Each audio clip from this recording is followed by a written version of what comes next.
pembangunan rampungnya Jembatan Bailey Karangrejo.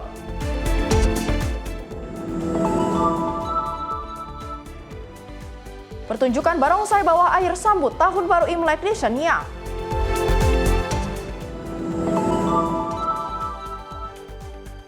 Indeks harga saham gabungan kembali menghijau setelah alami anjlok 5%.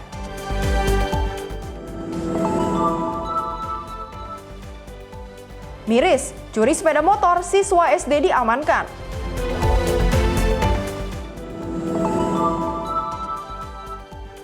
Sejarah baru, Indonesia ke semifinal AFC Futsal 2026.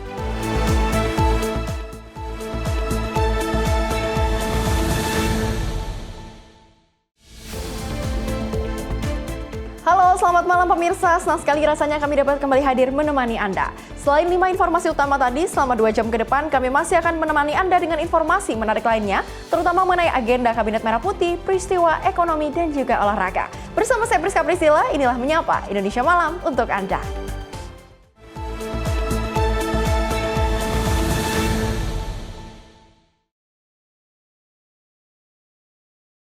Pemirsa, kita awali dengan informasi pertama di mana pasca bencana banjir yang melanda sejumlah wilayah di Kota Padang, TNI Angkatan Darat melalui Paldam 20 Tuanku Iman Bonjol menyalurkan bantuan air bersih kepada warga terdampak banjir di Kelurahan Koronggadang, Kecamatan Kuranci.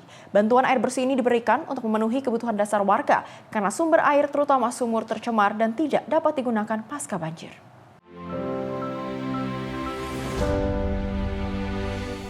Penyaluran air bersih dilakukan oleh prajurit Pangdam 20 Tuanku Imam Bonjol dengan menggunakan 3 unit kendaraan khusus pemadam kebakaran atau Randamkar milik Kodam 20 Tuanku Imam Bonjol. Bantuan air bersih disalurkan ke 2 titik permukiman warga yang terdampak langsung banjir. Di lokasi pertama, 2 unit Randamkar dengan total kapasitas 6.000 liter air bersih didistribusikan kepada sekitar 50 kepala keluarga di Jalan Koronggadang nomor 5. Sementara itu 1 unit Randamkar dengan kapasitas 3.000 liter air bersih disalurkan ke RT 3 RW 2 Kelurahan Koronggadang untuk memenuhi kebutuhan air bersih sekitar 25 kepala keluarga. Bantuan air bersih diberikan karena sumber air warga terutama sumur tercemar dan tidak dapat digunakan pasca banjir. Terima kasih banyak, alhamdulillah kami bisa terbantu untuk menyuci, untuk masak.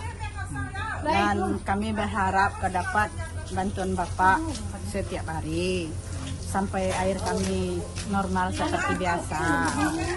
Dan kami terima kasih banyak pada Bapak Presiden dan Bapak Kasat. Jihan Nabila, Simpo TV, melaporkan. Pemirsa, rusak akibat banjir bandang dan tanah longsor. TNI Angkatan Darat melalui Unit Teritorial Pembangunan 899 Batas Satya Gardapati melaksanakan renovasi SD Negeri 1 Tualangkat di Kabupaten Aceh Tamiang. Renovasi dilakukan sebagai upaya pemulihan sarana pendidikan agar kegiatan belajar mengajar dapat kembali berjalan normal pasca bencana. Prajurit Unit Teritorial Pembangunan 899 Batas Satya Gardapati melaksanakan renovasi SD Negeri 1 Tualungcut di Kabupaten Aceh Tamiang. Kegiatan renovasi ini dilaksanakan sebagai respon cepat TNI Angkatan Darat terhadap dampak banjir bandang dan juga tanah longsor yang merusak sejumlah fasilitas sekolah. Tahap awal renovasi difokuskan pada pembenahan halaman sekolah, perbaikan plafon ruang kelas, serta pengecatan kusen dan juga jendela gedung sekolah yang mengalami kerusakan akibat terjangan banjir. Sebanyak 30 personil unit TP 899 diturunkan langsung ke lapangan dengan mengedepankan semangat gotong royong, kebersamaan, dan juga profesionalisme. Hingga saat ini progres renovasi telah mencapai sekitar 15% dan juga akan terus ditingkatkan sesuai dengan rencana kerja yang telah ditetapkan. Jihan Nabila, Simpo TV, melaporkan. Pemirsa, dalam upaya mempercepat fasilitas pendidikan, prajurit TNI AD kembali melakukan renovasi gedung sekolah yang rusak akibat banjir di sejumlah wilayah Aceh. Langkah ini dilakukan agar kegiatan belajar mengajar dapat kembali berjalan normal bagi para siswa terdampak bencana. Proses percepatan renovasi saat ini berlangsung di 2 sekolah yaitu SD Negeri 1 Rato Panjang, Kecamatan Karangbaru, Kabupaten Aceh Tamiang, serta SD Negeri 19 Matang Serdang, Kecamatan Tanah Jambu Aye, Kabupaten Aceh Utara. Kedua sekolah tersebut mengalami kerusakan cukup parah akibat banjir sehingga mengganggu aktivitas belajar mengajar. Renovasi dilaksanakan oleh personil gabungan TNI Angkatan Darat dari Kodim 0117 Aceh Tamiang, Kodim 0103 Aceh Utara, serta didukung personil Yonzipur. Para prajurit bergotong royong memperbaiki ruang kelas, atap bangunan, dan juga fasilitas penunjang lainnya. Selain perbaikan fisik, TNI Angkatan Darat juga menyiapkan bantuan perlengkapan sekolah bagi para siswa. Dan Rim 011 Liliwangsa Kolonel Infanteri Ali Imran menyampaikan renovasi 2 sekolah terdampak banjir dilakukan secara menyeluruh agar dapat kembali difungsikan seperti semula. Perbaikan meliputi pengecatan ruang kelas, pembuatan meja dan kursi belajar, perbaikan papan tulis, perpustakaan, serta fasilitas toilet sekolah. Dan mengaktifkan kembali semua sekolah itu seperti sedia kala ya, bukan cuma dibersihkan lumpurnya. Jadi kita sasaran sementara 2 itu, satu di sini SD 19 Makassar Serdang, Aceh Utara, satu lagi di SD 1 Rantau Aceh Tamiang. Ruang kelas sudah kita cat. Awalnya ini bangku kursi meja nggak ada semua, sudah kita bikin baru dari kayu bekas banjir kemarin, termasuk papan tulis. Kemudian ada perpus itu hancur lebur, jadi kita bikin baru lagi perpustakaannya. Lalu kita tambah bikin toilet, kamar mandi karena yang lama sudah tidak bisa. Lalu nanti ada tempat upacara dari paving block. Nanti kalau sudah clear, kita tanam rumput biar dia hijau lagi, biar tidak berdebu. Cia Nabila, Simpo TV, melaporkan. Pemirsa, syukuran dan doa bersama digelar menandai rampungnya pembangunan Jembatan Bailey di Desa Karangrejo, Kabupaten Bener Meriah, Aceh. Jembatan yang dibangun pasca bencana hidrometeorologi ini kini telah difungsikan dan kembali menjadi akses penghubung utama antar wilayah.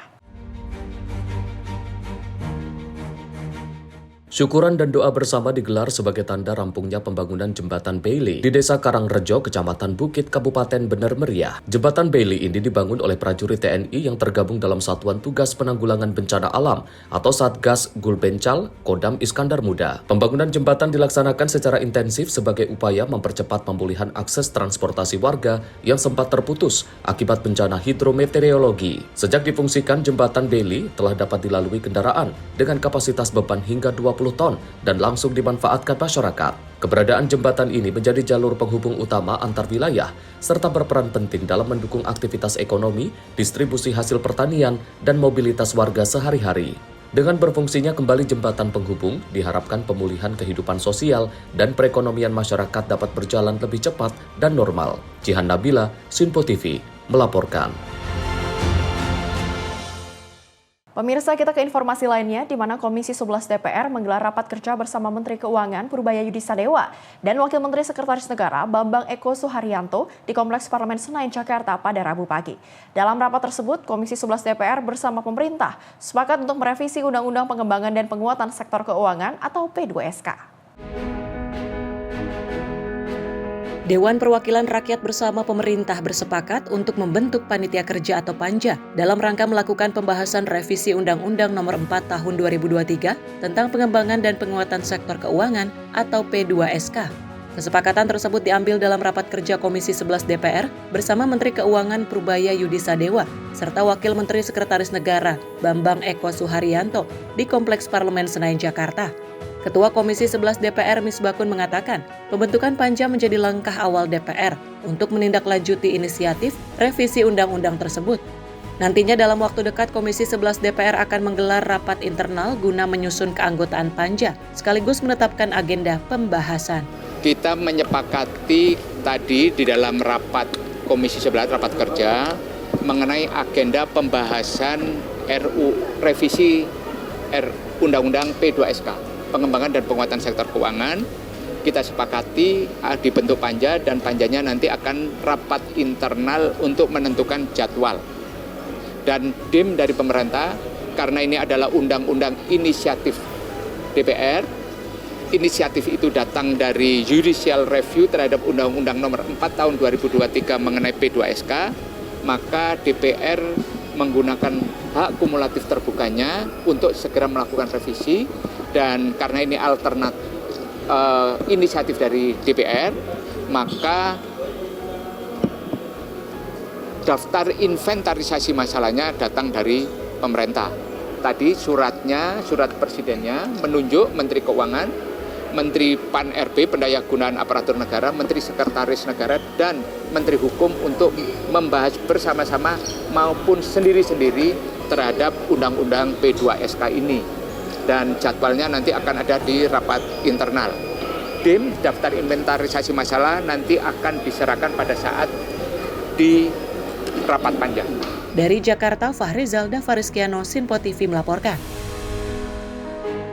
Sedangkan Ketua Komisi 4 DPR RI, Siti Hediati Soeharto meninjau Pelabuhan Muara Angke didampingi Menteri Kelautan dan Perikanan Sakti Wahyu Trenggono. Kunjungan tersebut dalam rangka meninjau Pelabuhan Muara Angke yang dinilai over capacity atau melebihi kapasitas kapal. Lebih dari 1.500 kapal nelayan memadati area Pelabuhan Muara Angke. Hal itu menyebabkan proses penurunan hasil tangkapan nelayan harus membutuhkan waktu hingga 8 jam. Ketua Komisi 4 DPR RI Siti Hediati alias Titik Soeharto menilai, padatnya kapal yang memenuhi Pelabuhan Muara Angke tentunya berdampak negatif pada beberapa hal. Pertama, proses penurunan hasil tangkapan nelayan yang tidak efisien dan memakan waktu lama. Kedua, jarak kapal yang terlalu berdekatan dapat menimbulkan kerugian besar jika sewaktu-waktu terjadi bencana atau peristiwa seperti kebakaran. Oleh karena itu, Titik pun meminta kepada Menteri Kelautan dan Perikanan untuk mengatasi dan menindak tegas pemilik kapal nelayan di Pelabuhan Muara Angke, terutama bagi kapal-kapal yang sudah mangkrak dan tidak dapat digunakan. Setelah kami melihat viralnya berita-berita di media, kami putuskan untuk segera ke sini melihat kapal-kapal yang memang menumpuk nggak karuan ini ya. Jadi di sini ternyata kapasitas 500 diisi lebih dari 1.500. Jadi ini udah dan yang kapal habis melaut merapat itu perlu 8 jam untuk dia menurunkan hasil tangkapannya itu. Ini satu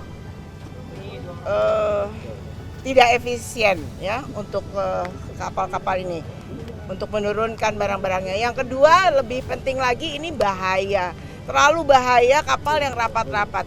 Amit-amit jangan sampai. Tapi kalau satu kebakaran ini habis semuanya gitu ya. Jadi ini kami minta perhatian pada pengelola pelabuhan ini. Dan juga minta kepada kementerian dari KKP untuk segera mengurai masalah yang ada di sini. Kapal-kapal ini yang rusak, yang mangkrak harus segera dikeluarkan. Karena ini mengganggu, memenuhi tempat. Dari Jakarta, Sri Dewi Andayani, Mutia Anggiani, Sinpo TV melaporkan. Sedangkan Wakil Ketua Komisi 1, Dev Laksono, merespon perihal negara Israel yang kembali menyerang Palestina dengan menewaskan 32 orang pada beberapa waktu lalu. Menurutnya, hal tersebut menjadi catatan penting untuk sejumlah negara yang tergabung dalam Dewan Perdamaian di Gaza, besutan Presiden Amerika Serikat Donald Trump.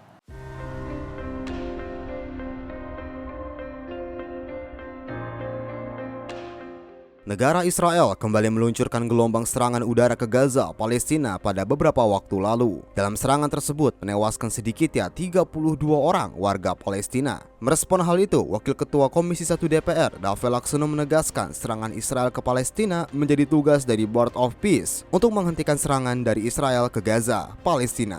Dirinya meminta sejumlah negara yang tergabung dalam Board of Peace dapat memenuhi tugas dan tanggung jawabnya serta mematuhi yang telah disepakati. Ya, kan dengan terbentuknya Board of Peace atau Badan Perdamaian, ya tujuan itu kan adalah segera menciptakan perdamaian di Gaza. Dan tentu kita lihat bila mana ini berhasil, bisa dikembangkan di wilayah-wilayah lain. Selama konsensusnya itu didapat dengan seluruh anggota dan juga charternya itu menyesuaikan, sehingga tidak ada tumpang tindih fungsi dengan lembaga lain, dan tapi juga tercapai target dan harapannya. Apa yang menjadi catatan penting Bang di Board? Ya, yang pasti itu adalah konsekuensi dari masing-masing anggota dan juga masing-masing anggota Board of Peace ini benar-benar memenuhi tugas tanggung jawabnya dan mematuhi apa yang telah disepakati. Dari Jakarta, Fahrizal Ahmad Amin, Sinpo TV melaporkan. Beralih ke Menteri Kehutanan, Raja Juli Antoni menerima BOS Foundation NGO yang hampir 35 tahun mendedikasikan diri untuk penyelamatan, rehabilitasi, dan pelepas liaran orangutan Indonesia. Pertemuan tersebut membahas perlindungan habitat kunci orangutan, khususnya ekosistem gambut yang sangat menentukan keberlangsungan hidup mereka. Menteri Kehutanan Republik Indonesia, Raja Juli Antoni bersama Wakil Menteri Kehutanan Republik Indonesia, Rohmat Marzuki, menerima BOS Foundation NGO yang hampir 35 tahun mendedikasikan diri untuk penyelamatan, rehabilitas, dan pelepas liaran orangutan Indonesia. Pertemuan yang diselenggarakan Selasa 3 Februari 2026 tersebut membahas perlindungan habitat kunci orangutan, khususnya ekosistem gambut yang sangat menentukan keberlangsungan hidup mereka. Kementerian Kehutanan berkomitmen mempercepat penataan kawasan dan menyelaraskan regulasi agar tumpang tindih lahan segera terselesaikan dan konservasi memiliki kepastian hukum. Kolaborasi semua pihak diperlukan guna keberlanjutan dan masa depan ekosistem. Saya tetap dengan proposisi utama saya, Pak. Pengalaman jadi birokrat pendek, tapi saya sangat yakin dengan partisipasi masyarakat itu sangat penting untuk kita mengelola hutan, mengelola biodiversity kita. Negara sehebat apapun punya keterbatasan, dan oleh karena itu keterbatasan itulah yang harus dikelola. Dalam konteks itu salah satu cara mengelola keterbatasan itu yang mengajak sebanyak mungkin orang untuk berpartisipasi dengan ekspertis, dengan niat baik. Tim redaksi Sinpo TV melaporkan. Jenazah Meriati Hogeng, istri Kapolri kelima Jenderal Polisi Purnawirawan Hogeng Iman Santoso, diberangkatkan dari rumah duka di Perumahan Pesona Kayangan, Sukmajaya, Depok. Prosesi pelepasan berlangsung dengan tertib dan penuh penghormatan. Upacara dipimpin langsung oleh Irwasum Polri Komjen Pol Wahyu Widada. Sebelum pemberangkatan dilakukan upacara penghormatan terakhir yang dihadiri keluarga serta sejumlah tokoh nasional dan pimpinan Polri. Upacara dipimpin langsung oleh Irwasum Polri, Komjen Pol Wahyu Widada. Tampak hadir Sekretaris Jenderal DPD RI, Komjen Pol Muhammad Iqbal, serta mantan Kapolri Jenderal Polisi Purnawirawan Badrodin Haiti yang menjabat pada periode 2015-2016. Selain jajaran Polri, mantan Gubernur DKI Jakarta Basuki Cahayapurnama atau Ahok juga terlihat hadir untuk memberikan penghormatan terakhir. Kehadiran para tokoh tersebut menunjukkan besarnya penghargaan terhadap sosok Meriati Hugeng dan keluarga besar Hugeng. Upacara berlangsung hikmat dan diikuti ratusan pelayat yang terdiri dari keluarga, kerabat, sahabat, serta anggota Polri dari berbagai satuan. Suasana harum menyelimuti prosesi pelepasan jenazah dari rumah duka. Setelah upacara, jenazah diberangkatkan menuju tempat pemakaman dengan pengawalan ketat dari kepolisian. Iring-iringan kendaraan melaju tertib menuju Kabupaten Bogor sebagai lokasi peristirahatan terakhir almarhumah. Nantinya akan digelar upacara kebesaran Polri di TPBU Giritama, Tajur Halang, Kabupaten Bogor, Jawa Barat. Meriati Hugeng dimakamkan di tempat pemakaman bukan umum Giritama karena lokasi ini dipilih agar almarhumah dapat dimakamkan berdampingan dengan makam sang suami, Jenderal Polisi Purnawirawan Hugeng Imam Santoso. Meriati Hugeng meninggal dunia pada usia 100 tahun. Almarhumah wafat setelah menjalani kehidupan panjang yang syarat keteladanan, meninggalkan warisan nilai kejujuran dan kesahajaan yang terus dikenang oleh keluarga, Polri, dan lapisan masyarakat luas. Dari Kota Depok, Jawa Barat, Riswanto Ahmad melaporkan. Tilang etle Handland mulai diterapkan di Bandar Lampung. Informasi selengkapnya usai jeda, tetaplah bersama kami di Menyapa Indonesia Malam.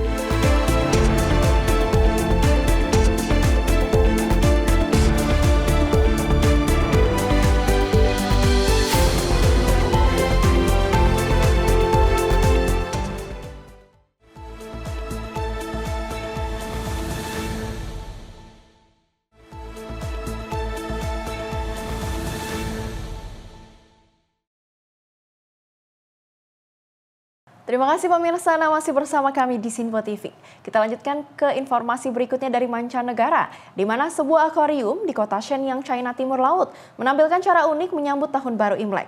Tradisi tari barongsai kini dipertunjukkan di dalam air sebagai atraksi khusus bagi pengunjung. Pertunjukan ini memadukan unsur budaya tradisional Tionghoa dengan konsep pertunjukan modern. Rekaman video yang diambil pada Minggu 1 Februari 2026 menunjukkan dua penyelam profesional menampilkan tari barongsai di dalam akuarium.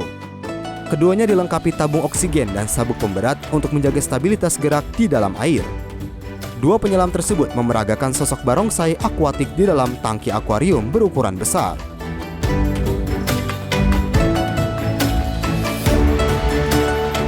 Pertunjukan ditemani dua sosok putri duyung, ikan-ikan tropikal, serta tanaman air yang berayun perlahan. Area tampil utama akuarium berubah menjadi panggung bawah air yang penuh warna. pengunjung terlihat memadati area kaca akuarium untuk menyaksikan atraksi tersebut. Para pengunjung mengaku terkesan dengan detail gerakan barongsai di dalam air. Ia menyebut gerakan kedipan mata dan kibasan ekor membuat barongsai terlihat hidup meski dilakukan di bawah air. Tari barongsai merupakan salah satu tradisi utama dalam perayaan Tahun Baru Imlek. Tradisi ini dipercaya membawa kesejahteraan, menolak bala, dan mendatangkan kebahagiaan.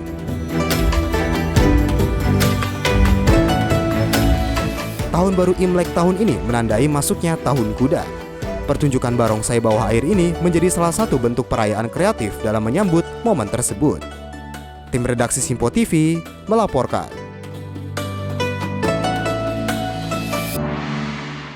Beralih ke Presiden Amerika Serikat Donald Trump mendesak Dewan Perwakilan Rakyat untuk segera melakukan pemungutan suara guna mengakhiri partial government shutdown. Namun hingga saat ini, Partai Republik dan Demokrat masih belum menunjukkan kesepakatan terkait paket pendanaan federal yang selama ini dibahas bersama Senat.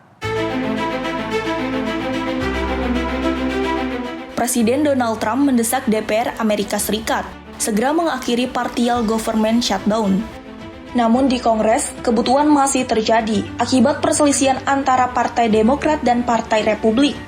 Kaum Demokrat menahan dukungan terhadap paket anggaran dan menuntut pembatasan dalam operasi penegasan imigrasi. Sementara itu, sebagian Republik mendesak penguatan kebijakan keamanan dalam negeri dan pendanaan lebih besar untuk Departemen Keamanan Dalam Negeri. Perbedaan sikap ini menunda pemungutan suara di DPR US dan memperpanjang shutdown pemerintah. Sejumlah agensi federal masih terdampak dan pekerja pemerintah terancam tidak digaji, hingga kesepakatan di DPR Amerika Serikat tercapai. Tim redaksi Simpo TV melaporkan. Pemirsa, untuk pertama kalinya, polisi di Bandar Lampung mulai menerapkan tilang elektronik etle handheld dalam operasi keselamatan Krakatau 2026. Penindakan dilakukan menggunakan kamera ponsel langsung di lapangan tanpa razia konvensional. Metode ini diterapkan untuk menjangkau lokasi yang belum terpasang kamera etle statis, serta menekan pelanggaran seperti tidak menggunakan helm, melawan arus, hingga tidak memakai sabuk pengaman.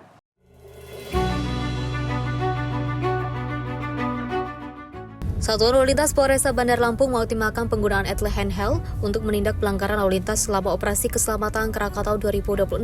Melalui perangkat kamera ponsel, petugas memotret pelanggaran lalu lintas secara langsung dan data kendaraan otomatis terkirim ke sistem etle. Metode ini diterapkan untuk menjangkau lokasi yang belum terpasang kamera etle statis serta menekan pelanggaran seperti tidak menggunakan helm, melawan arus hingga tidak memakai sabuk pengaman. Polisi menegaskan operasi ini tidak semata penindakan namun juga edukasi agar masyarakat Bandar Lampung semakin disiplin dan selamat dalam berlalu lintas. Ini kita melaksanakan kegiatan sosialisasi dalam rangka operasi keselamatan yang dilaksanakan dari tanggal 2 Februari sampai dengan tanggal 15 Februari. Di samping kita melaksanakan kegiatan sosialisasi, kita juga mulai mengoperasionalkan perangkat baru yaitu etle mobile handheld, yang mana perangkat tersebut digunakan untuk menindak pelanggaran secara elektronik yang menggunakan perangkat ponsel dengan cara mengcapture untuk pelanggarannya, yaitu pelanggaran yang kasat mata, tidak menggunakan helm, kemudian TNKP tidak sesuai dengan spektek, kemudian kendaraan yang tidak sesuai dengan spektek, contohnya adalah knalpot brong dan lain sebagainya. Yang nantinya dari hasil capture tersebut yang nanti akan kita kirimkan kepada pelanggar berupa surat konfirmasi ataupun barcode yang nanti akan dikonfirmasi oleh para pelanggar untuk dibayar dendanya melalui Briva.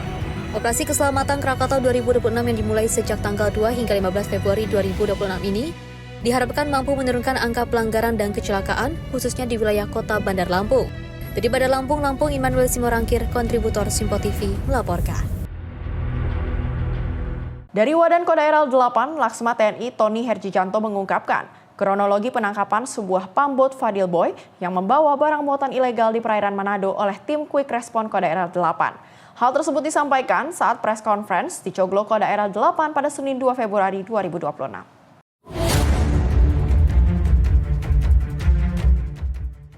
Komandan Daerah Angkatan Laut dan Kodairal 8 Laksda TNI Dery Trisananto Suhendi diwakili Wadan Kodairal 8 Laksma TNI Tony Herdianto mengungkapkan kronologi penangkapan sebuah pumbot Fadil Boy yang membawa barang buatan ilegal di perairan Manado oleh tim Quick Response Kodairal 8. Penindakan ini dilakukan berdasarkan informasi intelijen Kodairal 8 terkait adanya aktivitas penyelundupan barang dari luar negeri yang memasuki wilayah perairan Manado. Menindaklanjuti informasi tersebut, tim QR 8 Kodairal 8 berkoordinasi dengan unsur yang siaga di pelabuhan KSOP Manado dan melaksanakan pengejaran menggunakan rigid buoyan Cibo. Seperti diketahui, dengan ditemukannya barang muatan ilegal berupa sianida ini bertentangan dengan aturan pelayaran. Dalam hal ini, pengangkutan barang berbahaya ini tidak sesuai dengan Undang-Undang Nomor 17 Tahun 2008 tentang pelayaran, sebagaimana diubah dengan Undang-Undang Nomor 66 Tahun 2024. Terhadap penangkapan ini selanjutnya akan diproses hukum lebih lanjut. Barang bukti yang berhasil diamankan berupa sianida sebanyak 13 karung dengan total kurang lebih 650 kg serta 3 dus minuman keras. Diperkirakan nilai total barang temuan mencapai kurang lebih Rp654.591.040. Selanjutnya, pumbot beserta seluruh barang bukti diamankan dan dibawa ke Mako Kodairal 8 untuk proses pemeriksaan lebih lanjut. TNI AL melalui program prioritas Kepala Staf Angkatan Laut, Laksamana TNI Dr. Muhammad Ali menegaskan komitmennya untuk menindak tegas segala bentuk pelanggaran hukum di wilayah perairan Indonesia dan memproses perkara ini sesuai dengan ketentuan hukum yang berlaku. Tim redaksi Simpo TV melaporkan. Sedangkan Menteri Perlindungan Pekerja Migran Indonesia, Mukhtarudin, mendorong para bupati se-Sulawesi Tenggara untuk segera merumuskan peraturan daerah perlindungan pekerja migran Indonesia. Hal ini disampaikan oleh Menteri P2MI saat pertemuan kolaboratif dengan para bupati se-Sulawesi Tenggara pada 3 Februari 2026. Menteri Perlindungan Pekerja Migran Indonesia, Mukhtarudin, menggelar pertemuan kolaboratif dengan para bupati se-Sulawesi Tenggara pada Selasa 3 Februari 2026 di kantor Kemen P2MI, Jakarta. Dalam kesempatan itu, Menteri P2MI mendorong para bupati se-Sulawesi Tenggara untuk segera merumuskan peraturan daerah perlindungan pekerja migran Indonesia sebagai payung hukum penguatan peran pemerintah daerah. Pemerintah daerah dinilai memegang peran strategis dalam memastikan pekerja migran berangkat secara legal dan terlindungi. Dalam kesempatan itu, Bupati Buton Tengah, Azari, membagikan kisah warganya yang mendapatkan layanan perlindungan optimal saat menghadapi kendala bekerja di luar negeri. Kita melalui Dinas Tenaga Kerja menghubungi Kementerian PPMI dan alhamdulillah tidak berapa lama kemudian yang sakit tadi sudah dibawa di rumah sakit di luar negeri, kemudian lanjut dikirim kembali ke Indonesia dan sampai di daerah kami di Buton Tengah dalam keadaan sehat. Dan itu orang tuanya sudah menangis-menangis karena biaya yang besar, anak yang tidak ada temannya di luar negeri, jauh tidak ada yang bisa sama bahasa.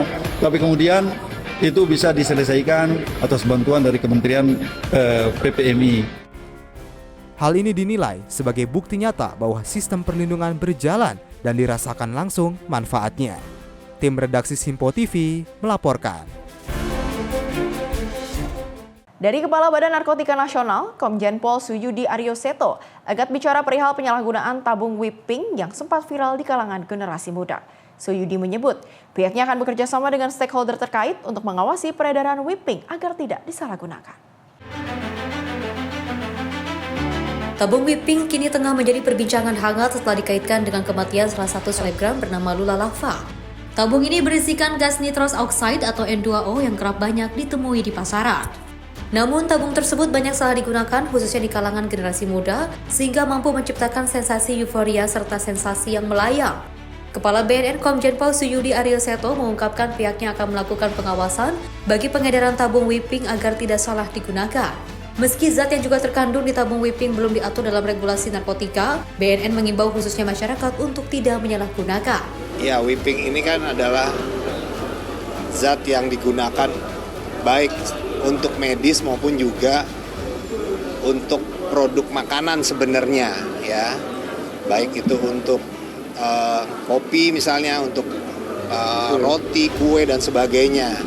Tapi ini kan masalahnya zat ini, gas ini disalahgunakan oleh masyarakat kita atau anak-anak kita ya untuk euforia, kesenangan yang secara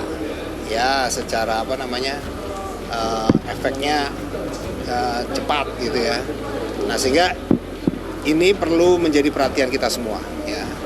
BNN RI tentunya juga tidak bisa bekerja sendiri, kita akan terus bekerja sama dengan stakeholder yang lain ya untuk terus mengawasi ya peredaran ini, karena memang secara regulasi zat ini belum diatur dalam narkotika, tapi kalau ini memiliki efek stimulan yang tinggi bahkan bisa mengakibatkan resiko kematian, tentunya ini harus betul-betul kita awasi secara mendalam ya, jangan sampai ini disalahgunakan oleh anak-anak kita ya sehingga bisa berdampak membahayakan.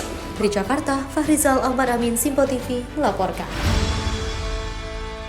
Informasi lainnya datang dari Presiden Prabowo Subianto yang mengundang sejumlah organisasi Islam, mulai dari MUI, Nahdlatul Ulama atau NU, Muhammadiyah, hingga pondok pesantren di Istana Negara Jakarta.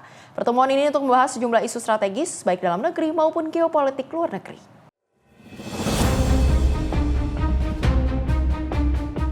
Presiden Prabowo mengundang sejumlah organisasi Islam dan pondok pesantren ke Istana Negara, Jakarta pada Selasa 3 Februari 2026. Adapun pertemuan ini untuk membahas sejumlah isu strategis, baik dalam negeri maupun geopolitik luar negeri, termasuk pembahasan mengenai bergabungnya Indonesia ke dalam Board of Peace. Hal ini disampaikan oleh Sekretaris Kabinet Teddy Indrawijaya kala ditemui wartawan di Istana, Jakarta. Teddy menyampaikan pertemuan ini rutin digelar oleh Presiden Prabowo setiap 3 hingga 4 bulan sekali. Adapun pertemuan ini akan membahas sejumlah program strategis pemerintah, pencapaian pemerintah, dan kondisi serta situasi dalam negeri maupun luar negeri, termasuk pembahasan bergabungnya Indonesia ke dalam Dewan Perdamaian Gaza atau Board of Peace. Hampir semua organisasi Muslim, PBNU, Muhammadiyah, MUI, ada Persis, Syarikat Islam, kemudian tokoh-tokoh ponpes dari Jawa Timur dan lain sebagainya. Okay? Nanti jumlahnya sekitar 40 sampai 50. Okay? Diskusi tentang kondisi dalam negeri, luar negeri. Isu global untuk pertemuannya nanti apakah dibahas juga Board of Peace? Tentunya iya. Pasti semua akan dibahas, salah satunya tentang itu. Tadi saya bilang bahas kondisi dalam negeri dan luar negeri. Adapun diketahui sebelumnya Istana telah angkat suara dan akan membuka ruang dialog bersama dengan sejumlah organisasi Islam untuk memberikan penjelasan terkait bergabungnya Indonesia ke dalam Board of Peace gagasan Presiden Amerika Serikat Donald Trump yang menjadi perbincangan di masyarakat.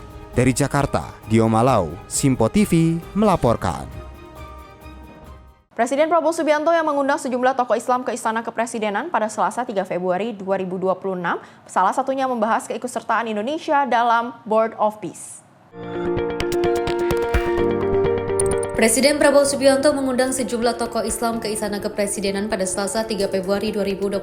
Menteri Luar Negeri Sugiono menyampaikan bahwa isu kepesertaan Indonesia di Board of Peace menjadi salah satu agenda yang akan dijelaskan kepada para tokoh agama Islam dalam pertemuan tersebut. Sugiono tidak merinci apakah pertemuan itu secara khusus akan menanggapi kritik dari sejumlah organisasi masyarakat Islam terkait keterlibatan Indonesia dalam BOP. Ia menegaskan bahwa pemerintah hanya akan menyampaikan penjelasan secara umum mengenai organisasi tersebut.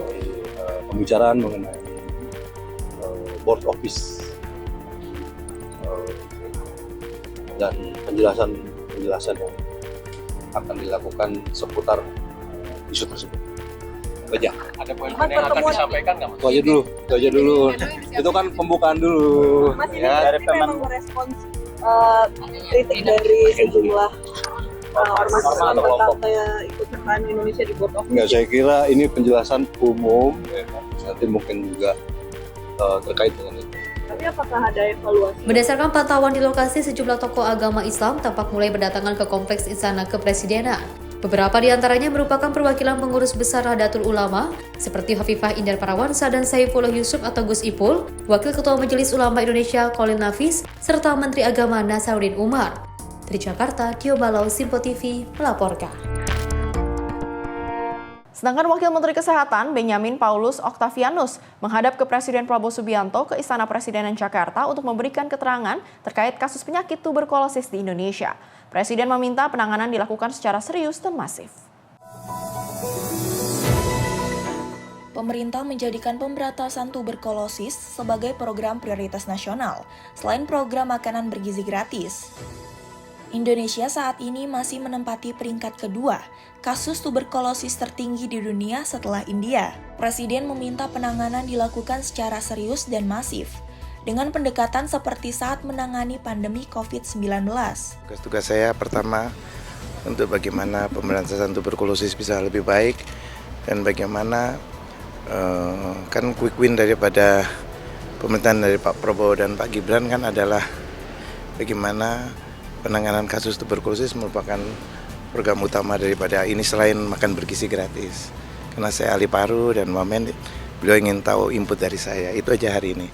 Diketahui selama 120 hari terakhir, pemerintah khususnya Kementerian Kesehatan telah mengordinasikan penanganan tuberkulosis di 12 provinsi bersama kepala daerah, dengan target memutus rantai penularan dan menurunkan angka tuberkulosis nasional. Dari Jakarta, Dio Malau, Sinpo TV melaporkan. Dari Direktur Utama Garuda Indonesia, Glenny Kairupan, dan Dirut Pindad, Sigit Puji Santosa, dipanggil Presiden Prabowo Subianto ke Istana Kepresidenan Jakarta. Menurut Glenny, ia dan Presiden membicarakan seputar teknologi terkini di dunia penerbangan. Selain membahas teknologi mutakhir di dunia penerbangan, Glenny juga menyebut Presiden Prabowo meminta dirinya menjelaskan mengenai kondisi Garuda Indonesia saat ini. Prabowo juga meminta agar maskapai plat merah tersebut harus turut terlibat dalam perkembangan teknologi di dunia aviasi.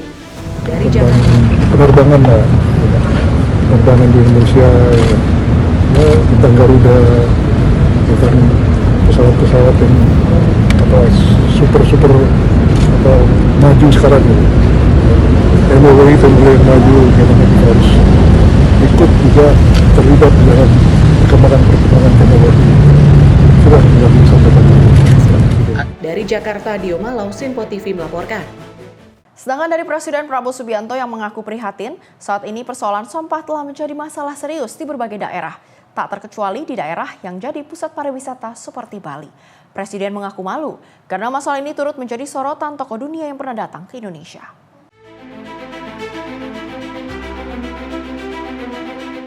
Presiden Republik Indonesia, Prabowo Subianto, mengaku prihatin saat ini persoalan sampah telah menjadi masalah serius di berbagai daerah. Tak terkecuali di daerah yang jadi pusat pariwisata seperti Bali. Karena itu, Prabowo mengajak seluruh pihak ikut mengatasi masalah ini. Ia meminta gubernur, wali kota, dan bupati turun langsung dan menerjunkan sumber daya manusia setempat untuk bersih-bersih lingkungan. Menurutnya, anak-anak sekolah juga bisa diminta terlibat untuk membersihkan sampah. Jika para kepala daerah tak sanggup, Prabowo menyatakan bakal menginstruksikan personil TNI dan Polri untuk melaksanakan kegiatan kerja bakti secara rutin. Ini demi mewujudkan Indonesia yang bersih dan asri. Apakah turis mau datang melihat sampah? Indonesia indah, dia mau datang lihat kumuh. Dia mau ke Bali, pantai Bali kotor. Saya di Korea ketemu tokoh-tokoh di Korea, menteri-menteri, jenderal-jenderal, kadang-kadang ya tentara dimanapun, dia nggak pakai basa-basi, bicaranya apa adanya. Dia ngomong ke saya, dia bilang, Your Excellency, I just came from Bali. Oh, Bali so dirty now. Bali not nice. Wah, tapi saya terima itu sebagai koreksi. SMA, SMP, SD di bawah kendali saudara. Apa susahnya sih? Entah hari Sabtu, hari Jumat, semua anak sekolah kumpul di pantai ini. Ini pantai kita, ini halaman kita. Ayo kita bersihkan rame-rame, korve. Kalau bupati dan gubernur tidak bisa saya perintah, Dandim, Danrem, saya perintahkan kau, ya, gerakan anak buahmu, korve tiap hari atau tiap berapa hari, korve. Demikian pula, Prabowo mengharapkan seluruh menteri dan pimpinan BUMN menetapkan kegiatan bersih-bersih di lingkungan sekitar. Ia menegaskan tak boleh ada sampah di kantor BUMN dan kementerian. Dari Bogor, Jawa Barat, Dio Malau, Sinpo TV melaporkan. Pemerintah pastikan bursa dan otoritas jasa keuangan tetap normal. Informasi selengkapnya sejenak, tetaplah bersama kami di Simpo TV.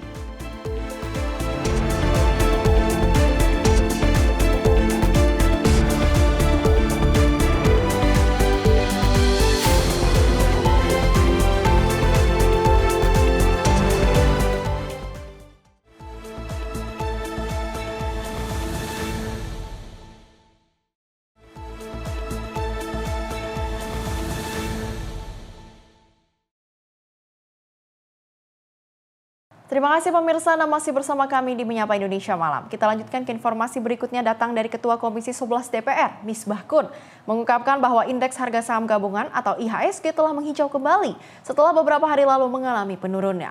Menurutnya, naiknya IHSG menjadi sinyal kepercayaan investor yang membaik terhadap bursa saham Indonesia. Indeks harga saham gabungan kini telah kembali menghijau setelah beberapa waktu lalu mengalami penurunan hingga berada dalam zona merah. Ketua Komisi 11 DPR, Misbah Kun, mengatakan naiknya indeks harga saham gabungan menjadi sinyal bahwa kepercayaan investor yang membaik terhadap bursa saham Indonesia. Dirinya juga menilai membaiknya IHSG dikarenakan faktor langkah cepat dari Otoritas Jasa Keuangan. Terlebih, OJK dan Bursa Efek Indonesia sudah melakukan pertemuan dengan MSCI. Ya, alhamdulillah hari ini mulai menghijau kembali dan mulai ada recovery dan mulai ada rebound, dan ini menjadi sinyal yang positif bahwa kepercayaan masyarakat, investor mulai membaik terhadap bursa saham kita. Faktornya apa ya Pak yang paling ya banyak faktor.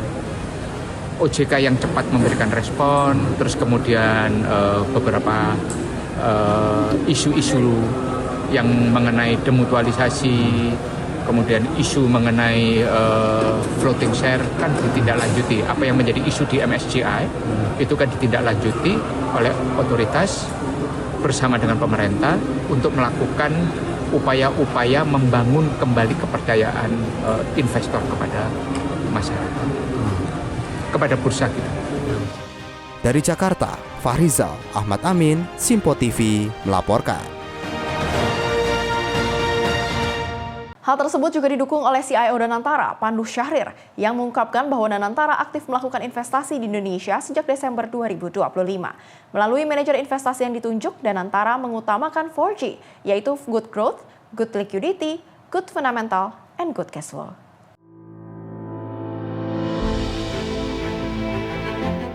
CEO Danantara Rosan Ruslani mengungkapkan komitmen pemerintah untuk menjaga pasar modal Indonesia tetap sehat, kredibel, dan berintegritas sebagai fondasi penting perekonomian nasional. Rosan mengungkapkan pasar modal menjadi pintu utama untuk mendapatkan investasi langsung asing, foreign direct investment atau FDI, maka penting untuk memiliki standar kualitas yang baik dan bisa dipercaya. Rosan mengatakan bahwa investasi menyumbang sekitar 28 hingga 29% terhadap pertumbuhan ekonomi Indonesia yang selama ini terjaga di atas 5%. Maka transparansi dan akuntabilitas yang diiringi pembentukan harga yang murni akan menjadi daya tarik, sekaligus respon positif dari penyedia indeks global. Bagaimana kita benar-benar menjaga pasar modal tidak hanya besar dari size, tidak hanya besar dari pertumbuhan pasar modal, kita ini adalah pertumbuhan yang transparan, berkualitas, dipercaya, dengan akuntabilitas yang tinggi, dan semua harga pembentukan di dalam pasar modal ini murni adalah bentukan dari demand dan supply yang ada yang masuk ke dalam pasar modal kita. Nah, oleh sebab itu tentunya kita mengharapkan tentunya nilai dari market kapitalisasi kita, market kita yang terus berkembang, valuasi dari pasar dari harga saham kita juga terus meningkat, tapi murni benar-benar dari pembentukan harga pasar. Nah, harga pasar selama itu murni dari pembentukan harga pasar, berapapun nilainya itu tidak akan menjadi masalah. Mau nilainya sangat tinggi pun tidak ada masalah. Karena kenapa? Begitu pembentukan harga pasar itu murni dari pasar, sehingga faktor likuiditas tidak akan menjadi faktor isu, menjadi satu yang tidak menjadi faktor yang menimbulkan isu. Bersama OJK, Bursa Efek Indonesia dan seluruh SRO, Danantara terus mempercepat reformasi struktural, memperkuat transparansi, serta menjaga kepercayaan publik agar pasar modal berfungsi tertib, adil, dan efisien. Tim redaksi Sinpo TV melaporkan. Pernyataan tersebut didukung oleh CEO Danantara, Rosan Ruslani, yang mengungkapkan bahwa kepercayaan menjadi kunci utama untuk menarik modal investor asing secara langsung. Hal tersebut diungkapkan dalam Dialog Pasar Modal 2026 pada Minggu, 1 Februari 2026 di Jakarta. CEO Danantara Rosan Ruslani mengungkapkan komitmen pemerintah untuk menjaga pasar modal Indonesia tetap sehat, kredibel, dan berintegritas sebagai fondasi penting perekonomian nasional. Rosan mengungkapkan pasar modal menjadi pintu utama untuk mendapatkan investasi langsung asing, Foreign Direct Investment atau FDI, maka penting untuk memiliki standar kualitas yang baik dan bisa dipercaya. Rosan mengatakan bahwa investasi menyumbang sekitar 28 hingga 29% terhadap pertumbuhan ekonomi Indonesia yang selama ini terjaga di atas 5%. Maka transparansi dan akuntabilitas yang diiringi pembentukan harga yang murni akan menjadi daya tarik, sekaligus respon positif dari penyedia indeks global. Bersama OJK, Bursa Efek Indonesia dan seluruh SRO, Danantara terus mempercepat reformasi struktural, memperkuat transparansi, serta menjaga kepercayaan publik agar pasar modal berfungsi tertib, adil, dan efisien. Bagaimana kita benar-benar menjaga pasar modal kita adalah pasar modal tidak hanya besar dari size, tidak hanya besar dari pertumbuhan pasar modal, kita ini adalah pertumbuhan yang transparan, berkualitas, dipercaya, dengan akuntabilitas yang tinggi, dan semua harga pembentukan di dalam pasar modal ini murni adalah bentukan dari demand dan supply yang ada yang masuk ke dalam pasar modal kita. Nah, oleh sebab itu tentunya kita mengharapkan tentunya nilai dari market kapitalisasi kita ini terus berkembang, valuasi dari pasar dari harga saham kita juga terus meningkat, tapi murni benar-benar dari pembentukan harga pasar. Nah, harga pasar selama itu murni dari pembentukan harga pasar, berapapun nilainya itu tidak akan menjadi masalah. Mau nilainya sangat tinggi pun tidak ada masalah. Karena kenapa? Begitu pembentukan harga pasar itu murni dari pasar, sehingga faktor likuiditas tidak akan menjadi faktor isu, menjadi sesuatu yang tidak menjadi faktor yang menimbulkan isu. Tim redaksi Sinpo TV melaporkan. Sedangkan Menteri Koordinator Bidang Perekonomian Airlangga Hartarto memastikan transisi kepemimpinan nasional tidak mengganggu stabilitas pasar modal. Pemerintah menegaskan Bursa Efek Indonesia dan OJK tetap beroperasi secara normal. Pemerintah menegaskan stabilitas pasar modal tetap terjaga di tengah proses transisi kepemimpinan nasional. Menteri Koordinator Bidang Perekonomian Airlangga Hartarto memastikan seluruh aktivitas bursa berjalan normal, sejalan dengan arahan Presiden Prabowo Subianto kepada Kementerian Keuangan, Otoritas Jasa Keuangan, dan Bursa Efek Indonesia.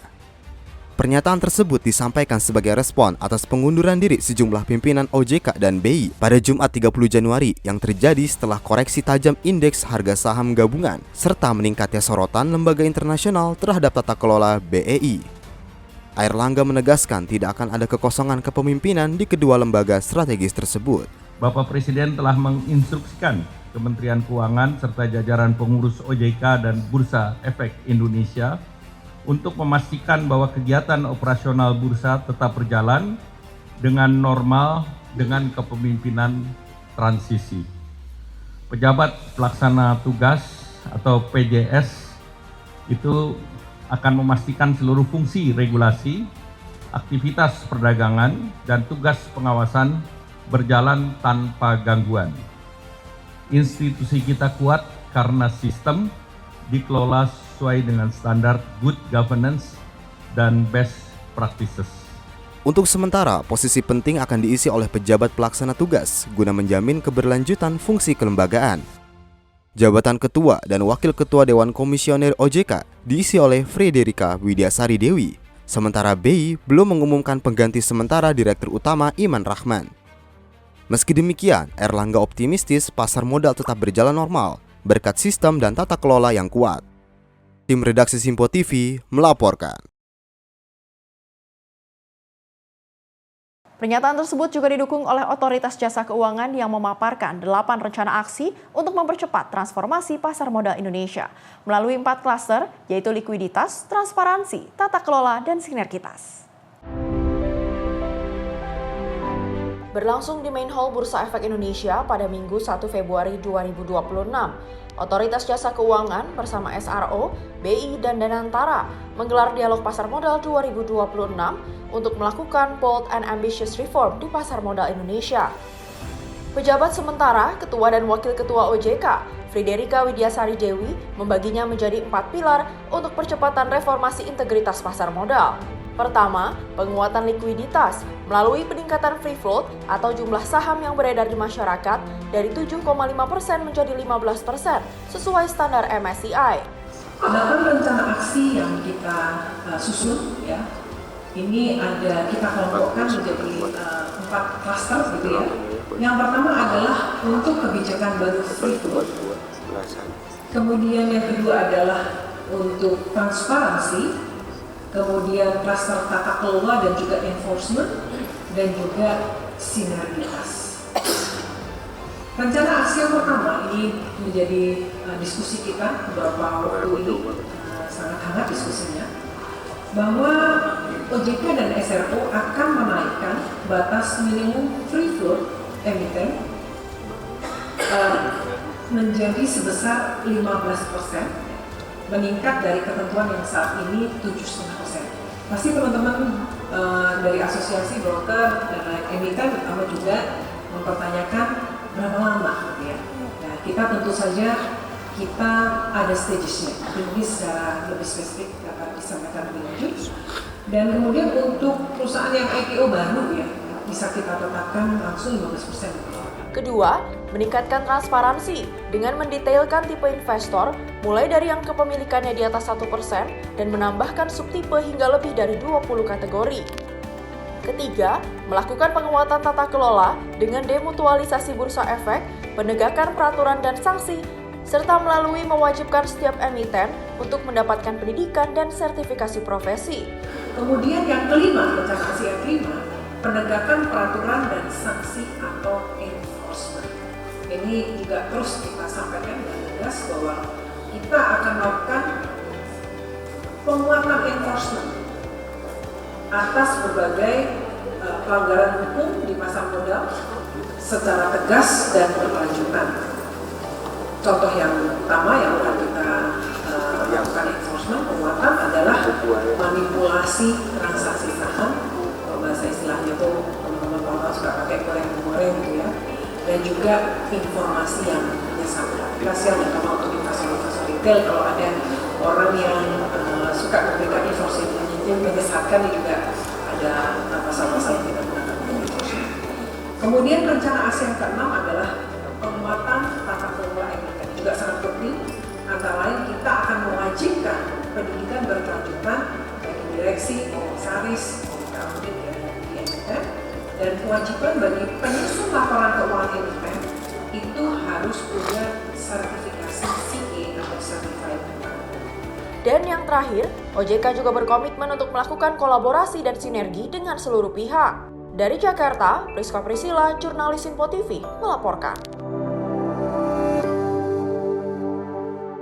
Kita ke informasi lain dari Kepala Pusat Pelaporan dan Analisis Transaksi Keuangan atau PPATK, Ivan Yustiavandana, yang membenarkan adanya temuan aliran dana tambang emas ilegal yang mengalir ke luar negeri sebesar 992 triliun.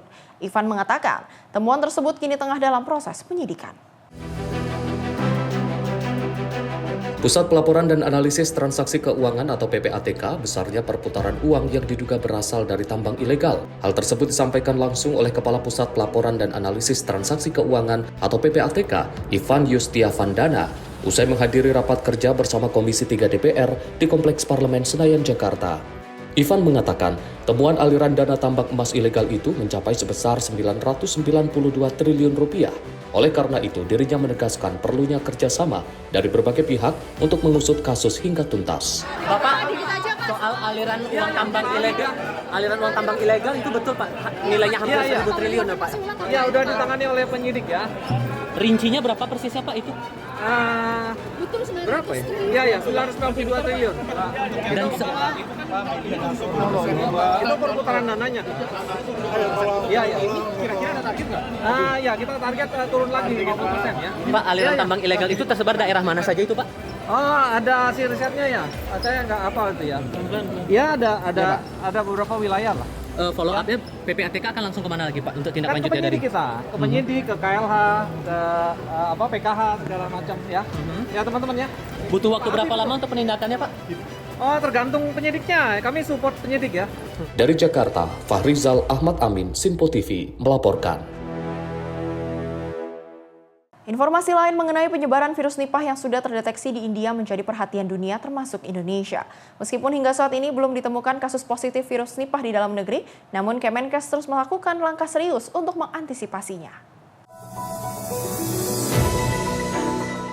Saat ditemui usai bertemu Presiden Prabowo di Komplek Istana Kepresidenan, Jakarta, Senin sore, Wakil Menteri Kesehatan Benyamin Paulus Octavianus menyebut India sebagai negara asal kasus positif virus Nipah, juga berkomitmen serius mencegah penyebaran virus tersebut ke negara lain. Terkait langkah antisipasi di dalam negeri, Benjamin menegaskan bahwa Indonesia selalu menerapkan screening, terutama di pintu masuk internasional seperti bandara.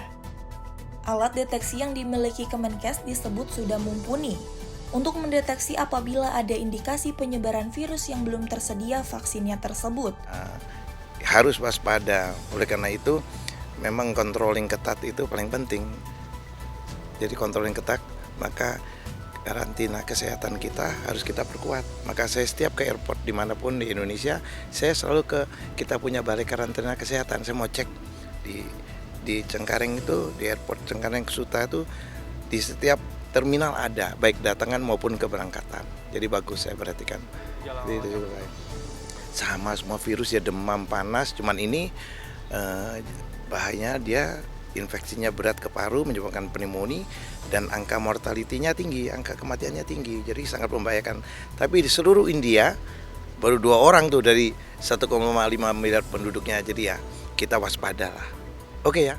Dari Jakarta, Dio Malau, Simpo TV melaporkan. Pemirsa, pemerintah Provinsi Jakarta mulai meningkatkan kewaspadaan terhadap potensi penularan virus Nipah di wilayah Jakarta. Gubernur Jakarta, Pramono Anung, telah menginstruksikan Dinas Kesehatan Jakarta untuk siaga dan mengambil langkah antisipatif yang diperlukan. Pernyataan ini disampaikan Gubernur Jakarta saat meninjau rumah pompa dan mogot Jakarta Barat. Pramono Anung menyatakan pentingnya deteksi dini untuk mencegah penyebaran virus tersebut masuk ke Jakarta. Meski hingga saat ini belum ditemukan adanya laporan khusus warga yang terinfeksi, Pramono tetap meminta seluruh jajaran tenaga kesehatan untuk tetap waspada dan memantau perkembangan di lapangan. Jadi Jakarta akan melakukan itu. Yang virus Nipah sekali lagi, alhamdulillah sampai hari ini di Jakarta belum ditemukan yang terkena virus Nipah.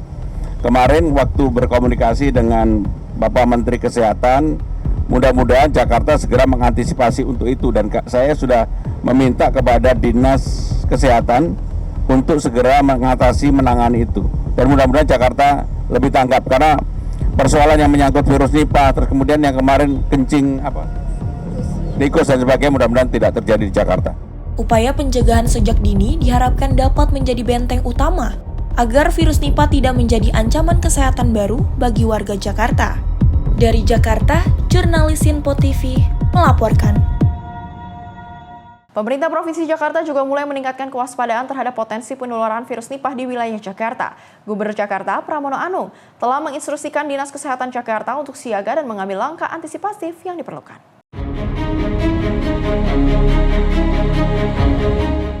Pernyataan ini disampaikan Gubernur Jakarta saat meninjau rumah pompa dan mogot Jakarta Barat. Pramono Anung menyatakan pentingnya deteksi dini untuk mencegah penyebaran virus tersebut masuk ke Jakarta. Meski hingga saat ini belum ditemukan adanya laporan kasus warga yang terinfeksi, Pramono tetap meminta seluruh jajaran tenaga kesehatan untuk tetap waspada dan juga memantau perkembangan di lapangan. Jadi Jakarta akan melakukan itu. Yang virus Nipah sekali lagi, alhamdulillah sampai hari ini di Jakarta belum ditemukan yang terkena virus Nipah. Kemarin waktu berkomunikasi dengan Bapak Menteri Kesehatan, mudah-mudahan Jakarta segera mengantisipasi untuk itu, dan saya sudah meminta kepada Dinas Kesehatan untuk segera menangani itu. Dan mudah-mudahan Jakarta lebih tanggap, karena persoalan yang menyangkut virus Nipah, terus kemudian yang kemarin kencing tikus dan sebagainya, mudah-mudahan tidak terjadi di Jakarta. Upaya pencegahan sejak dini diharapkan dapat menjadi benteng utama agar virus Nipah tidak menjadi ancaman kesehatan baru bagi warga Jakarta. Tim kontributor Simpo TV melaporkan. Informasi lain datang dari Komisi 4 DPR RI bersama Kementerian Kelautan dan Perikanan yang berupaya mencari solusi mengenai penanganan kapal-kapal di Pelabuhan Muara Angke yang sudah melebihi kapasitas maksimal. Menteri KKP Sakti Wahyu Trenggono menyatakan pihaknya akan melakukan koordinasi dengan Pemprov DKI dan pihak terkait untuk mengurai persoalan tersebut. Menteri Kelautan dan Perikanan Sakti Wahyu Trenggono menyatakan pihaknya akan segera melakukan koordinasi dengan Dinas Perikanan Pemprov DKI Jakarta untuk membantu persoalan izin dan overkapasitas di Pelabuhan Muara Angke. Sakti menjelaskan, selain keterbatasan kapasitas, persoalan utama juga terletak pada manajemen pengelolaan pelabuhan yang perlu segera dibenahi. Terlebih banyaknya kapal-kapal yang rusak masih berada di area bongkar muat, sehingga menyebabkan Pelabuhan Muara Angke semakin padat dan tak terkondisi. Pertama, kita akan berkoordinasi dengan pemerintah daerah DKI, khususnya Dinas Perikanan. Ya, kita akan selesaikan. Tadi saya sudah janji hari Kamis besok seluruh pemilik kapal kumpul di sini. Ini karena kita dipantau juga oleh Ibu Ketua Komisi 4 sebagai kolega kami. Tentu ini menjadi sebuah perhatian ya. Memang kapasitasnya tidak memadai, tapi sisi lain sebetulnya adalah manajemen pengelolaannya di sini yang menurut saya harus dibenahi. Saya sudah minta ke Dirjen Tangkap tidak boleh berbelit lagi dan harus secepat mungkin. Kalau seluruh persyaratannya dipenuhi, paling lama harusnya 1 minggu udah bisa selesai. Pak Dirjen Tangkap, siap. Selesaikan ya? Iya Pak. Dalam 1 minggu bisa beres? Bisa Pak. Nah, ini janjinya. Selain persoalan overkapasitas area bongkar muat pelabuhan, Ketua Komisi 4 DPR Titik Soeharto juga menerima keluhan dari pemilik nakoda kapal terkait perizinan. Menteri Trenggono menegaskan, pihaknya telah menginstruksikan jajarannya agar proses penerbitan izin dipercepat dengan pengerjaan maksimal 1 minggu. Kemudian izin, ada keluhan juga dari pemilik dan nakoda kapal bahwa izin untuk berlayar itu kemarin terhambat, agak telat gitu. Ini supaya segera dipercepat izin ini supaya kalau udah dapat izin dia bisa berlayar lagi. Dari Jakarta, Sri Dewi Andayani, Mutiara Anggiani, Sinpo TV melaporkan. Jual ganja buat bayar internet, jukir ditangkap polisi. Informasi selengkapnya usai jeda, tetaplah bersama kami di Sinpo TV.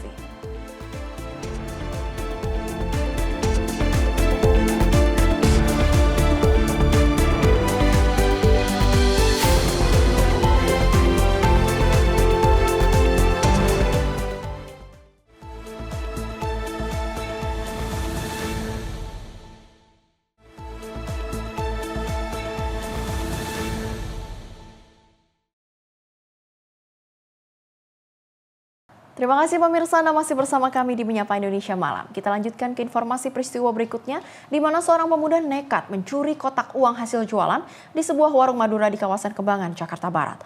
Aksi tersebut terekam jelas kamera pengawas hingga akhirnya viral di media sosial. Uniknya, usai videonya tersebar luas, sang pelaku justru kembali ke lokasi kejadian, ditemani sang ayah untuk mengembalikan uang hasil curiannya. Rekaman CCTV menunjukkan detik-detik aksi pencurian yang terjadi pada Senin dini hari 26 Januari 2026. Seorang pemuda dengan ciri-ciri berambut gondrong dan mengenakan jaket biru navy terlihat memanjat masuk ke dalam warung kelontong Madura di Jalan Mubarok 2, Joglo, Kembangan. Kejadian terjadi sekitar pukul 3 pagi, pemilik warung bernama Deden sedang tertidur pulas. Melihat korban terlelap, pelaku memanjat masuk ke dalam warung, bahkan dengan berani sempat melangkahi tubuh korban yang sedang tertidur untuk mengambil kotak uang hasil penjualan berisi Rp500.000 dari dalam etalase. Korban baru menyadari kehilangan tersebut pada pagi harinya dan langsung memeriksa rekaman CCTV hingga mengunggahnya ke media sosial. Karena merasa takut setelah videonya viral, pelaku bersama orang tuanya kembali mendatangi warung pada keesokan harinya untuk meminta maaf dan mengembalikan seluruh uang yang diambilnya. Kasus ini pun berakhir damai setelah kedua belah pihak sepakat menyelesaikannya secara kekeluargaan. Tim redaksi Sinpo TV melaporkan. Ada pula aparat kepolisian yang mengamankan seorang juru parkir di Kota Metro Lampung. Jukir diamankan lantaran kedapatan menyimpan ganja di bawah jok sepeda motornya. Kepada polisi, Jukir mengaku barang haram ini akan dijual kembali untuk membayar tagihan internet.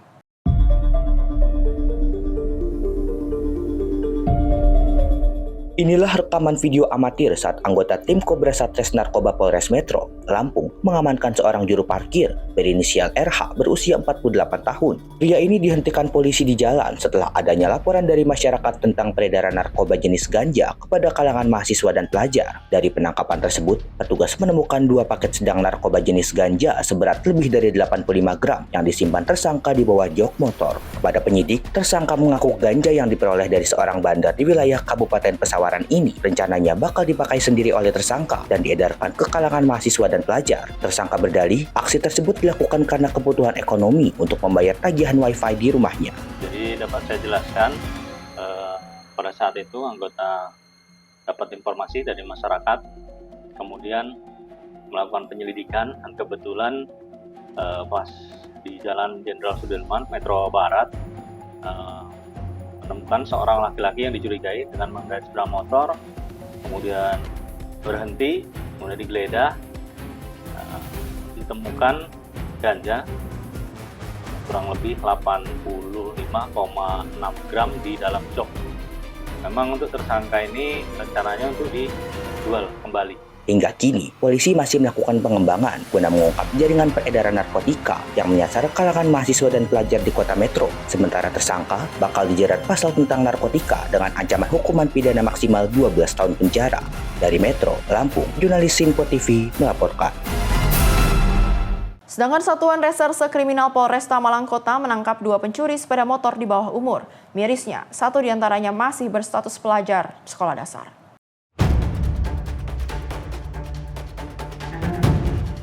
Pencurian sepeda motor terjadi di kawasan pemukiman padat penduduk di Kecamatan Blimbing 27 Januari 2026 lalu. Mirisnya, pelaku pencurian merupakan anak di bawah umur yang masih berstatus pelajar. Dalam rekaman CCTV yang beredar, kedua pelaku terlihat mengendap mendorong sepeda motor yang terparkir di depan halaman rumah warga arah jalan raya dan membawanya pergi. Berdasarkan CCTV ini, Satuan Reserse Kriminal Polresta Malang Kota berhasil menangkap kedua tersangka, yakni MYM dan RHP. Mirisnya, tersangka RHP masih berstatus pelajar sekolah dasar. Kombes Putu Kholis Aryana, Kapolresta Malang Kota, mengatakan pencurian ini bukan kejadian pertama. Komplotan ini juga pernah mencuri motor sebelumnya di kawasan Dau, Kabupaten Malang. Dari hasil pemeriksaan, tersangka mengaku belajar otodidak untuk beraksi dan keinginan memiliki motor menjadi alasan pencurian. Mencari targetnya sendiri dalam arti berdua itu karena mereka termotivasi untuk bisa memiliki sepeda motor. Kemudian setelah dilakukan pendalaman, sepeda motor yang bisa mereka curi ini mereka pergunakan untuk aktivitas mereka sehari-hari. Sementara itu, pemilik motor, Andika, mengaku sepeda motornya memang tidak pernah dikunci stang karena parkiran di tempatnya sesak dengan motor lain milik tetangganya. Ada beberapa motor di warga di kampung itu ada sekitar 6-7 motor. Pas kebetulan motor saya yang paling belakang sendiri, akhirnya tidak saya kunci stang atau kunci setir agar mempermudah yang di depan bisa keluar. Motor hasil curian ini kemudian dikembalikan polisi ke pemilik, sementara kedua tersangka tidak ditahan karena masih di bawah umur. Dari Malang, Jawa Timur, jurnalis Sinpo TV melaporkan.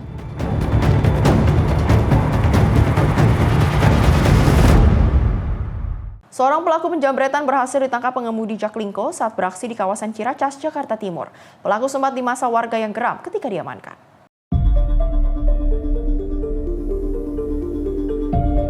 Pelaku yang diketahui berinisial J menjadi bulan-bulanan warga dan pengendara sekitar setelah tertangkap tangan menjamret telepon genggam milik perempuan di kawasan Ciracas, Jakarta Timur, Jumat 30 Januari 2026 malam. Aksi pelaku digagalkan sopir Jaklingko yang melihat pelaku saat beraksi. Menurut keterangan saksi mata, pelaku yang berjumlah 2 orang tiba-tiba mengambil telepon genggam milik perempuan yang sedang menunggu di halte di Jalan TB Simatupang, Ciracas, Jakarta Timur. Kedua pelaku kemudian melarikan diri menggunakan sepeda motor dari arah Pasar Rebo menuju Taman Mini. Pengemudi Jaklingko yang mengetahui kejadian tersebut kemudian mengejar kedua pelaku dan menabrak sepeda motor pelaku hingga keduanya terjatuh. Satu pelaku berhasil diamankan, sementara satu pelaku lainnya berhasil melarikan diri. Awalnya bagaimana Pak yang Awalnya dari sana Bang, jalan baru. Nah, dikubur sama Jaklingko, ditabrak sama Jaklingko. Tabrak, jatuhlah motor itu. Terus malingnya jambretnya lari, kami tangkap, kami kejar. ketangkap sama abang di sini? Iya, di sini satu orang. Satu orang. Yang satu lari ke sana. Pada saat ditangkap ada barang bukti bang? Barang bukti ada bang. Korban juga ada. Korban juga ada? Ada. Apa barang bukti bang? Handphone.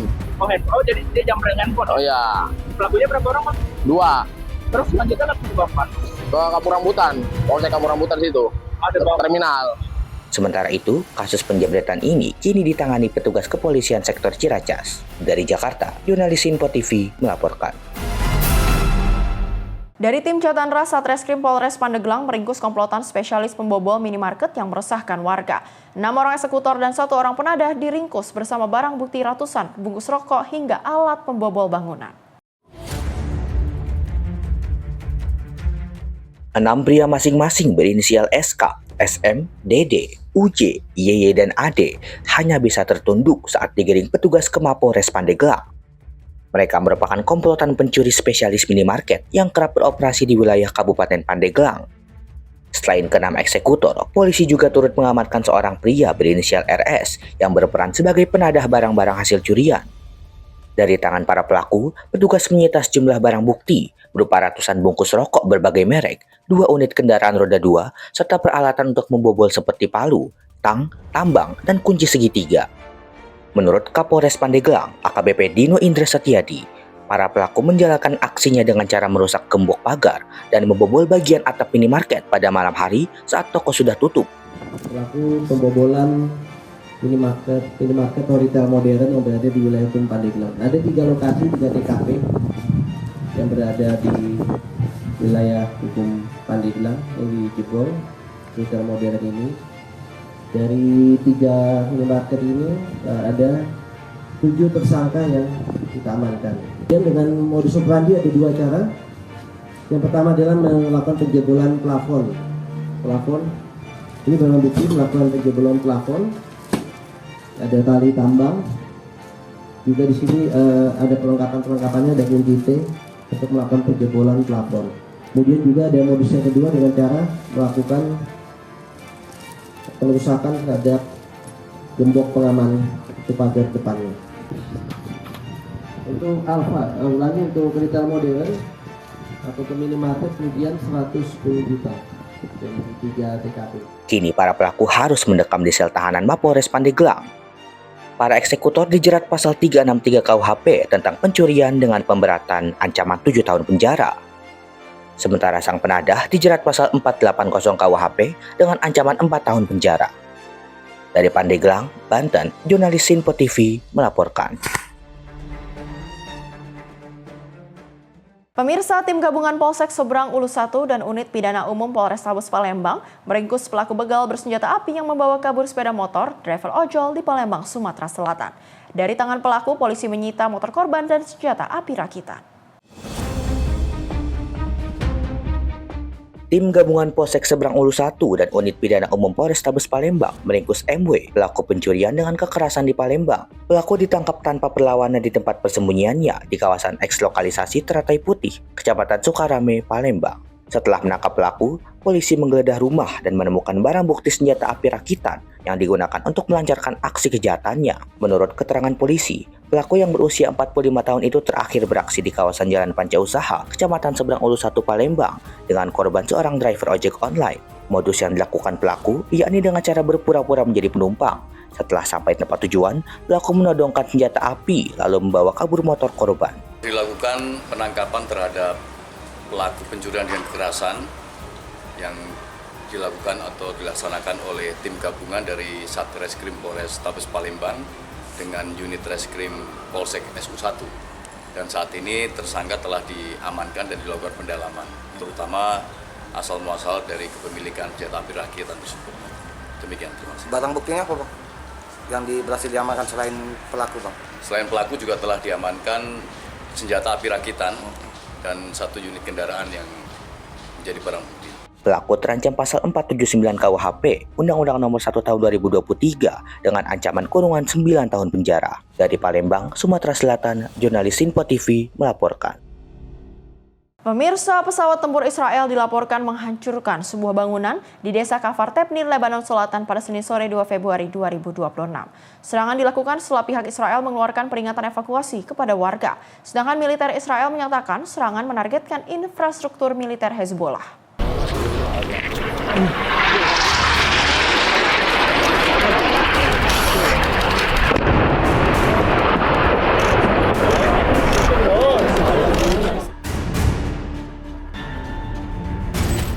Rekaman video menunjukkan sebuah bangunan di desa Kafar Tepnir terkena 2 rudal dari udara.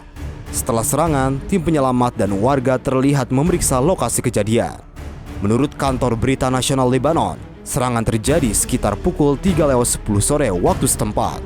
Serangan dilakukan sekitar 40 menit setelah peringatan evakuasi dikeluarkan.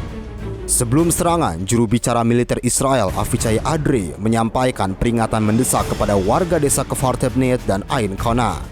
Peringatan disampaikan melalui video yang diunggah di akun resmi media sosial X miliknya. Dalam pernyataannya, Adri menyebut militer Israel akan menargetkan apa yang disebut sebagai infrastruktur militer Hezbollah. Israel menuduh Hezbollah berupaya membangun kembali aktivitas militer di wilayah tersebut. Adri mengimbau warga untuk segera menjauhi lokasi dan melakukan evakuasi. Hingga saat berita ini diturunkan, Hezbollah belum mengeluarkan pernyataan resmi terkait serangan tersebut. Sebelum serangan di Kafar Tepnir, pasukan Israel juga dilaporkan melakukan 2 serangan lain di Lebanon Selatan pada hari yang sama. Serangan tersebut dilaporkan menyebabkan 1 orang tewas dan 8 lainnya luka-luka. Israel dan Hezbollah sepakat melakukan gencatan senjata pada 27 November 2024. Namun, Israel masih saja melakukan serangan secara berkala dengan alasan menargetkan infrastruktur dan personel Hezbollah. Tim redaksi Sinpo TV melaporkan.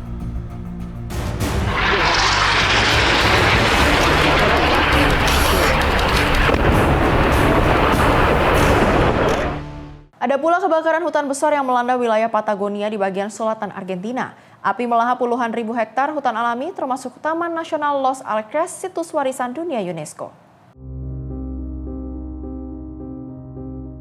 Kebakaran hutan di Patagonia disebut salah satu yang terburuk. Dalam beberapa dekade terakhir, lebih dari 45.000 hektar hutan asli Argentina telah hangus terbakar. Dalam 1,5 bulan terakhir, api juga melanda Taman Nasional Los Alces, yang menjadi rumah bagi pohon-pohon purba, berusia hingga 2.600 tahun. Para petugas Taman Nasional dan pemadam kebakaran menyebut kapasitas mereka kian terbatas. Mereka menilai kebijakan austeritas pemerintah telah memangkas anggaran dan melemahkan lembaga pencegahan serta penanggulangan kebakaran. Sejak menjabat, Presiden Javier Milei memotong anggaran Badan Manajemen Kebakaran Nasional hingga 80% pada tahun 2024. Dana lembaga tersebut kembali dipangkas hingga 71% pada tahun ini. Meski demikian, para petugas di lapangan menyebut dampak pemangkasan anggaran telah terasa jauh sebelum api menyala. Kebakaran ini meninggalkan luka mendalam bagi warga setempat yang menyebut hutan Patagonia bukan sekedar lanskap indah, melainkan rumah dan warisan alam yang kini terancam hilang. Tim redaksi Sinpo TV melaporkan. Pemirsa, sebuah kapal nelayan di Pelabuhan Pautere, Kota Makassar, Sulawesi Selatan meledak. Akibat peristiwa tersebut, 9 ABK mengalami luka bakar dan patah tulang, langsung dilarikan ke RS TNI Aljara Amariko Daerah 6 untuk mendapatkan perawatan medis.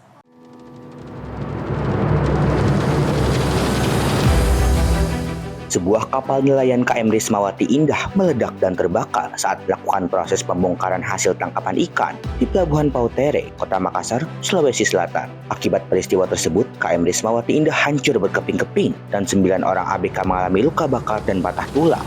ABK tersebut langsung dievakuasi untuk mendapatkan penanganan medis di Rumah Sakit TNI Angkatan Laut RSAL Jala Amari Kodaira 6, Kota Makassar.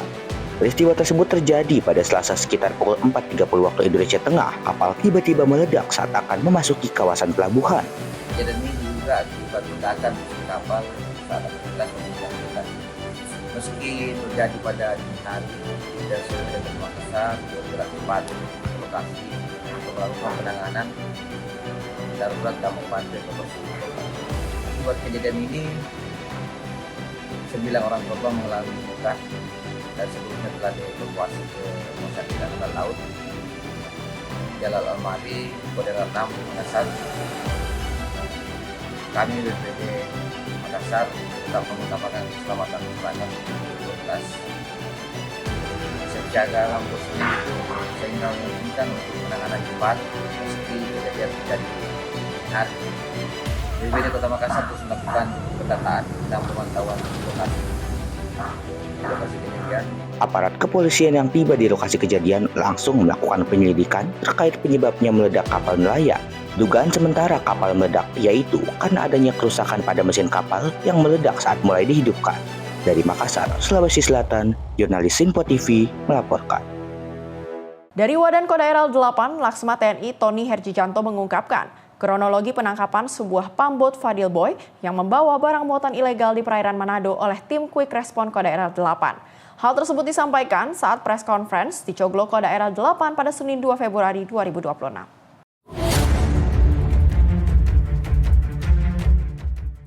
Komandan Daerah Angkatan Laut dan Kodairal 8 Laksda TNI Deri Trisananto Suhendi diwakili Wadan Kodairal 8 Laksma TNI Tony Herdianto mengungkapkan kronologi penangkapan sebuah pumbot Fadil Boy yang membawa barang buatan ilegal di perairan Manado oleh tim Quick Response Kodairal 8. Penindakan ini dilakukan berdasarkan informasi intelijen Kodairal 8 terkait adanya aktivitas penyelundupan barang dari luar negeri yang memasuki wilayah perairan Manado. Menindaklanjuti informasi tersebut, tim QR 8 Kodairal 8 berkoordinasi dengan unsur yang siaga di pelabuhan KSOP Manado dan melaksanakan pengejaran menggunakan rigid buoyan cibot.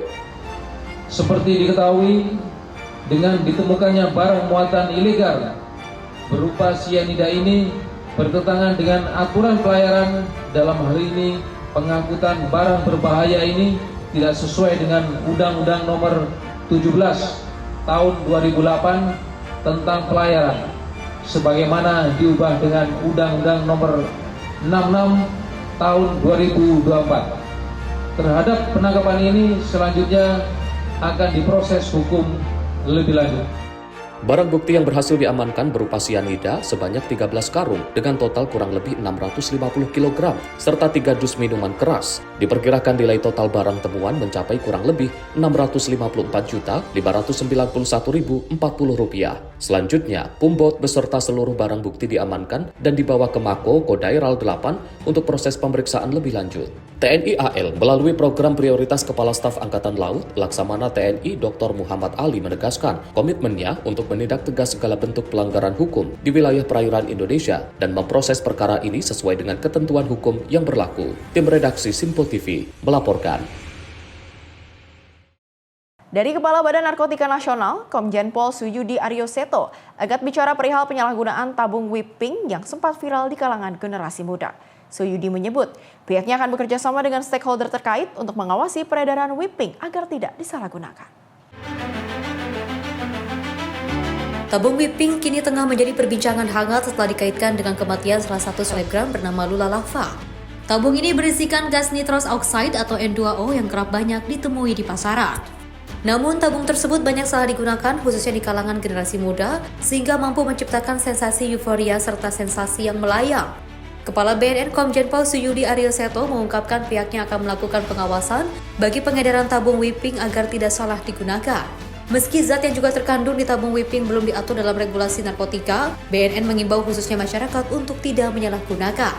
Ya, whipping ini kan adalah zat yang digunakan baik untuk medis maupun juga untuk produk makanan sebenarnya ya, baik itu untuk kopi misalnya, untuk roti, kue dan sebagainya.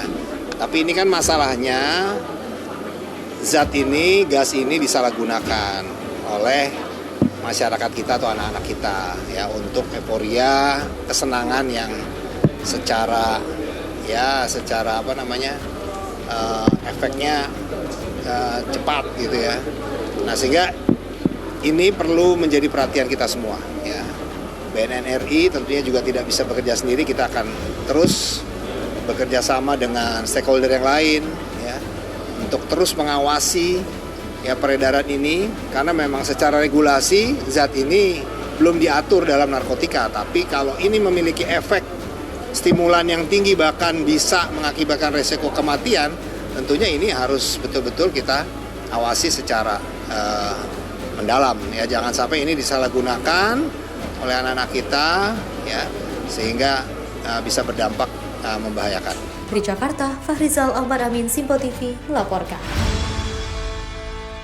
Informasi lainnya datang dari Presiden Prabowo Subianto yang mengundang sejumlah organisasi Islam, mulai dari MUI, Nahdlatul Ulama atau NU, Muhammadiyah, hingga pondok pesantren di Istana Negara Jakarta. Pertemuan ini untuk membahas sejumlah isu strategis, baik dalam negeri maupun geopolitik luar negeri.